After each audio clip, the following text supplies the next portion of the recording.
ত্রয়োদশ জাতীয় সংসদ নির্বাচন ঘিরে ব্যস্ত সময় পার করছে রাজনৈতিক দলগুলোর নেতারা। নির্বাচনী দৌড়ে এগিয়ে থাকতে জোটসহ বিভিন্ন সমীকরণ মেলাতেও বেড়েছে ব্যস্ততা। এ অবস্থাতেই সামনে এসেছে একটি জরিপ, যেখানে দেখা যায় 41.30% মানুষ বিএনপিকে ভোট দিতে চান। বাংলাদেশ জামায়াতে ইসলামীকে ভোট দিতে চান 30.30% মানুষ।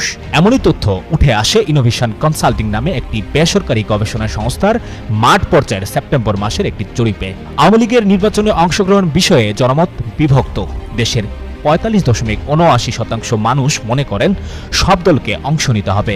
অপরদিকে 45.58% মানুষ মনে করেন বিচারাধীন অবস্থায় আওয়ামী লীগকে অংশ নিতে দেওয়া উচিত নয়। বিশ্ববিদ্যালয় শিক্ষার্থীদের বড় অংশ আওয়ামী লীগকে বাদ দেওয়ার পক্ষে মত দিয়েছে।